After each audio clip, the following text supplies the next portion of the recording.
এবার আমি রিকোয়েস্ট করব আমাদের মাঝে একজন মোটিভেশনাল স্পিকার এবং খুবই ভালো পার্সোনালিটি আছেন, তারপর আমি শাকিল স্যারের কমেন্ট নিয়ে আমরা প্রথম সেশনটা ক্লোজ করব। প্রফেসর ডক্টর সুজয় বিশ্বাস, এ মাল্টি-ফেসেটেড personality who handles with elan several verticals including academics, engineering consulting, inspirational talking, music.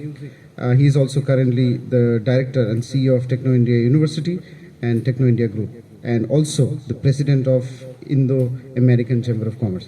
Sir, requesting you to kindly deliver your remarks. Good morning to you all. Good morning to you. সবাই মানে মেয়ের হয়ে গেছে আর কি। Good morning, সবাই good morning বলি না। First, I'll start with thanksgiving to the principal of the school, Akram Bhai, all the distinguished speakers, আমাদের নুরুল হক সাহেব, শাকিল আহমেদ সাহেব, and all the distinguished dignitaries on and off the stage. আমি এখানে এসছি কেন সেটা বলার আগে I'll start with an English poem. We are talking of English medium school, an English poem by Robert Frost, which explains how education makes a difference, how taking a different path makes a difference. It quotes, and I recite: two roads diverged in a yellow wood, and sorry, I could not travel both. And be one traveler, long I stood, and looked down one as far as I could to where it bent in the undergrowth. Then took the other as just as fair, and having perhaps the better claim, because it was grassy and wanted wear, though as far that passing there had warned them really about the same. And both the morning equally lay in leaves no stove had trodden back. Oh, I kept the first for another day, yet knowing how way the leads on to way. How doubted if I should ever come back. I shall be telling this with a sigh. Somewhere ages and ages hence, two roads diverged in a wood, and I took the one less traveled by, and that has made all the difference. So what makes the difference is taking a different path. What makes the difference is coming out of the comfort zone. আমরা যদি নিজেদের comfort zone এর বাইরে না আসতে পারি, we won't be able to make a difference. I'm very thankful to Akram Bhai for calling me in this event. Now, as we have heard from the morning, that most of the speakers have spoken how the Muslim community can enhance the power of the country of India through education. And in midst of all these distinguished Muslim speakers and Muslim guests and Muslim visitors, what is my role and why I'm there? First of all, I'm born in a Hindu family.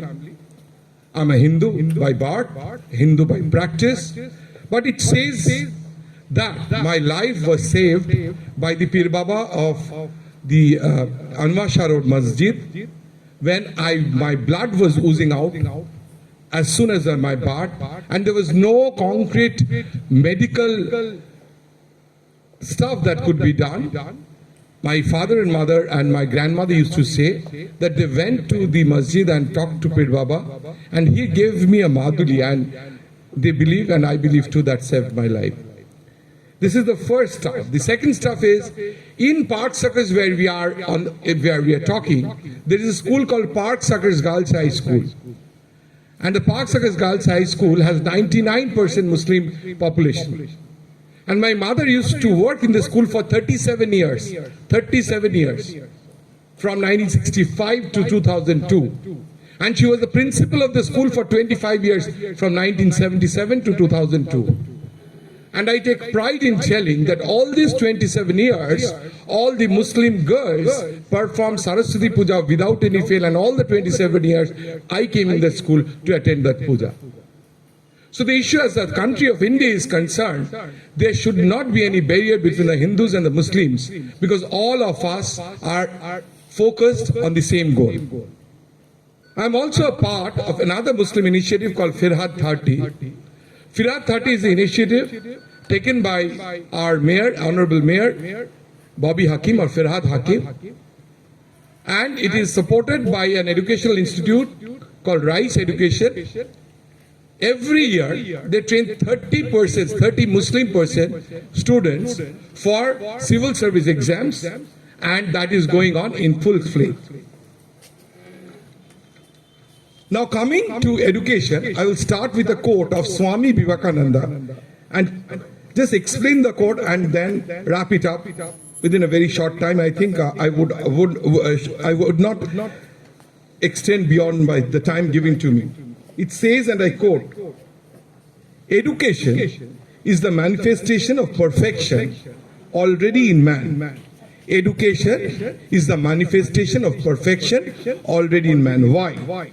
Because education is the pursuit of fresh knowledge and willingness to acquire new things at all times. Therefore, education is something we all possess. We have come with all our education. As Sir said, Nurul Haq Sir said, that it has been said by the Prophet that acquire education through learning, through associations, or being a part of it. Then it says that it all depends on how hard we strive for it and how much we want to learn. Instead, merely being a student, we need to become a disciple if we want to learn something. The third point, we must always pay attention to what our inner soul is trying to tell us, since our true self would never treat us unfairly. Unfortunately, today's education consists solely of a degree and grades. That is not only the education, that is definitely important, but that grades, degrees and certificates are not only education. Thus, the education system, which primarily emphasizes grades and degrees, has to be changed. Attending educational institutions mostly promotes literacy and lower levels of education. Learning is something that transcends space, time, and age. If someone has the will to learn, then every situation offers the chance to learn, grow. The outlook of a person is of primary importance in respect of learning and acquiring knowledge, and that's the word I want to spread. Now, speak a few lines on the challenges to build future leadership. So, what's the relation between education and leadership? Education and leadership indeed present a challenge when it comes to building the future. Both are crucial components in shaping individuals and societies, and their interplay can greatly influence the direction a society takes. Here are some key points to consider. The points are irrespective of Hindu, Muslim, Christians and Jains. The first one, fostering future-oriented education. Education needs to adapt to rapidly changing world and equip individuals with knowledge, skills, attitudes required for the future. This includes promoting critical thinking, problem solving, creativity, digital literacy, and adaptability. Education should focus on developing individuals who are lifelong learners and can thrive in a dynamic and evolving world. The concept of education, the content of education is changing every hour. In our childhood, we used to have only a black phone in a locality. Now, even the slums have the smartphones. The second one, developing leadership skills. Effective leadership skill is essential for addressing the complex challenges of the future. Leadership education would cultivate qualities such as vision, empathy, collaboration, communication, and ethical decision making. It should encourage individuals to take initiative, embrace innovation, work hard towards the common goal. The third one, promoting inclusive and diverse leadership. Building a better future requires inclusive and diverse leadership that represent different perspectives and experiences. Education should actively promote diversity and inclusivity, ensuring the individuals from all backgrounds and have access to equality, education, and leadership development opportunities. This can help challenge biases, foster empathy, and encourage collective problem solving. The fourth one, encouraging global citizenship. In an increasingly interconnected world, education and leadership should emphasize global citizenship. This involves developing understanding of global issues, geopolitical issues, promoting cultural competence, and nurturing a sense of responsibility towards the environment and well-being of humanity. Education should inspire individuals to become active global citizens who can contribute to positive change at local, national, and global level. The fifth one, embracing technological advancements. Education and leadership must adapt to the rapid advancements in technology and digital transformation. This includes integrating technology and educational practices, teaching digital literacy, and preparing individuals to navigate the digital landscape responsibly. Leaders need to understand and harness the potential of technology to drive innovation and address societal changes. The sixth and the last one for education is collaboration and partnership. Addressing the challenges of the future requires collaborating efforts between educational institutions, government, business, civil society organizations.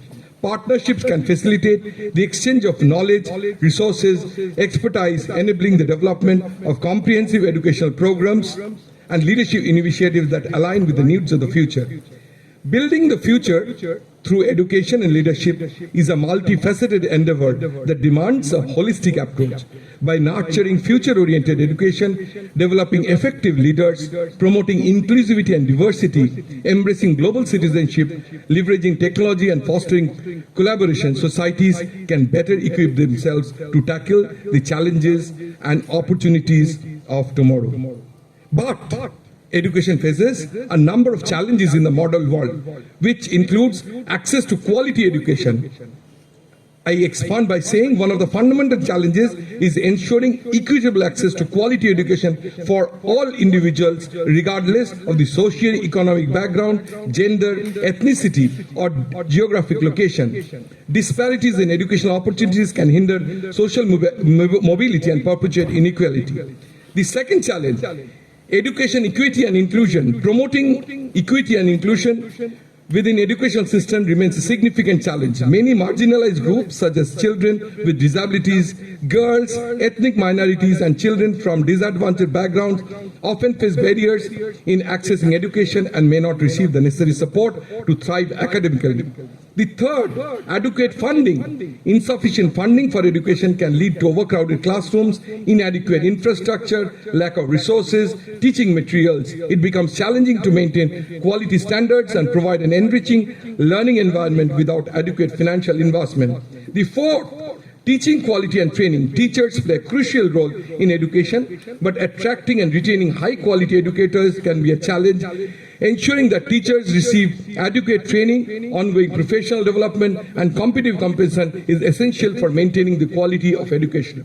The fifth point, adapting to technological advancements. The rapid pace of technological advancement presents both opportunities and challenges for education. Integrating technology effectively into classrooms, ensuring digital literacy for both students and teachers, and addressing the digital divide are ongoing challenges. The sixth, curriculum relevance and flexibility. Education needs to regularly update curricula to ensure relevance to evolving needs of the society. A curriculum that is too rigid or disconnected from real applications can limit students' ability to develop critical thinking, problem solving, and creativity. The seventh one, assessment methods. Traditional assessment methods focused on only memorization and reading may not effectively measure students' true understanding skills and ability. Developing and implementing effective assessment strategies that assess a broader range of competence can challenge but essential for holistic education. The eighth of the 10th point, globalization and multicultural education. In an increasingly globalized world, education needs to prepare students to navigate diverse cultures and perspectives. Promoting multicultural education and global citizenship can be challenging as it acquires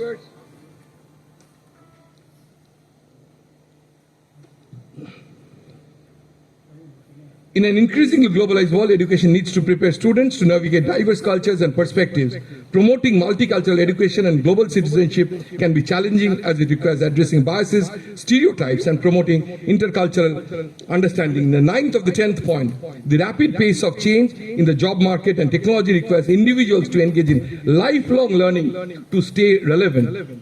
Bridging the skills gap between the education system and the industry demands a challenge that requires close collaboration between educational institutions and employers. And the last point, education and sustainable development.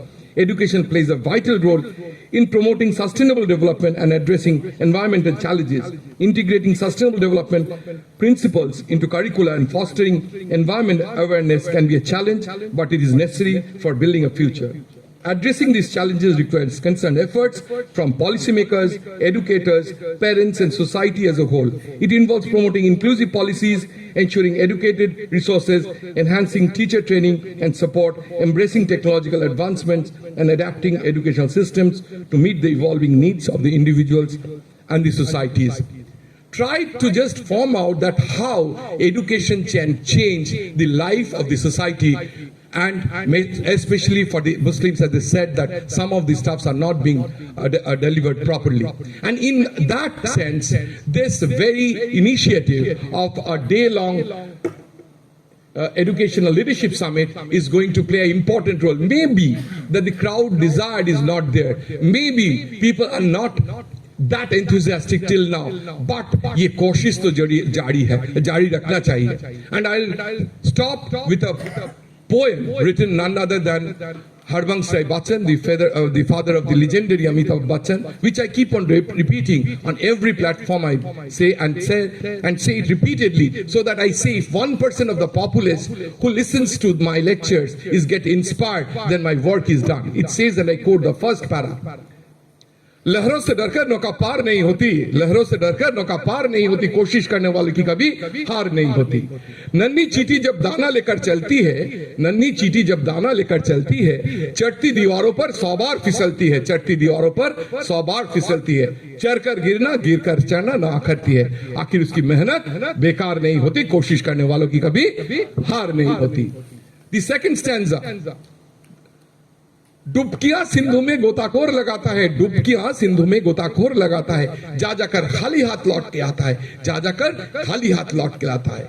मिलते नहीं सहजी मोती गहरे पानी में, मिलते नहीं सहजी मोती गहरे पानी में, मुट्ठी उसकी हर बार खाली नहीं होती, मुट्ठी उसकी हर बार खाली नहीं होती, कोशिश करने वालों की कभी हार नहीं होती, कोशिश करने वालों की कभी हार नहीं होती. And the अंतिम पद, which I conclude my today's lecture, it says, it speaks of failure, of success from failures. It says, and I quote, the अंतिम पद, असफलता एक चुनौती है, उसे स्वीकार करो. असफलता एक चुनौती है, उसे स्वीकार करो. क्या कम रह गई उसे ढूंढो और सुधार करो. क्या कम रह गई उसे ढूंढो और सुधार करो. जब तक ना हो सफल, जब तक ना हो सफल, नींद चैन को त्यागो तुम. जब तक ना हो सफल, नींद चैन को त्यागो तुम. संघर्ष का मैदान छोड़कर मत भागो तुम, संघर्ष का मैदान छोड़कर मत भागो तुम. कुछ किए बिना ही जय जयकार नहीं होती, कुछ किए बिना ही जय जयकार नहीं होती, कुछ किए बिना ही जय जयकार नहीं होती. कोशिश करने वालों की कभी हार नहीं होती, कभी हार नहीं होती, कभी हार. Thank you so much. Thank you so much, sir. The ending was really well. I was expecting that to come somewhere down the line.